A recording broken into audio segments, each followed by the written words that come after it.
Fitch Ratings expects deteriorating asset quality for Indian non-bank financial institutions in 2022 stemming primarily from micro, small and medium enterprises and microfinance lending sectors along with property construction finance. The ratings agency cautioned that the surge in COVID-19 cases in India associated with the Omicron variant may delay the recovery in MSMEs and microfinance lending, adding to asset quality risks for Indian NBFIs. In this regard, Fitch referred to the Reserve Bank of India's Financial Stability Report, published in December 2021, which noted emerging signs of stress among MSMEs as well as microfinance. Such borrowers generally run on limited cash buffers and capital, and have suffered disproportionately during the pandemic due to their more vulnerable business franchises. Fitch observed that MSME business activities picked up in the second half of calendar year 2021, but remain below pre-pandemic levels. The surge of Omicron cases in January 2022 may disrupt the recovery temporarily.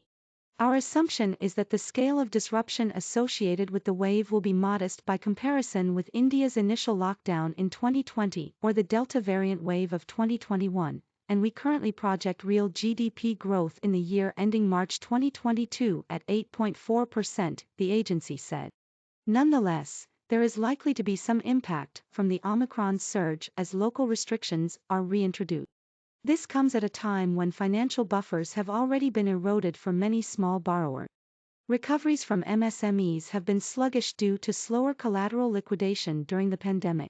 We expect recoveries of property-backed loans in semi-urban areas will continue to be hampered in 2022 by relatively low liquidity in such real estate markets, Fitch opined. For microfinance, further challenges may stem from upcoming elections in 5 large states, including Uttar Pradesh. Political pressure can often impede loan recovery actions around election season, and UP is home to a large rural population and microfinance sector. The state accounted for around 8% of outstanding microfinance loans in India at end September 2021, the agency said. Fitch expects stresses in the MSME and microfinance segments to culminate in higher non-performing loans, particularly as tightened impairment recognition norms come into effect by March 2022. Many lenders with greater exposures in these fields tend to be smaller and reliant on bank funding, and could face funding pressures due to sustained risk aversion among banks.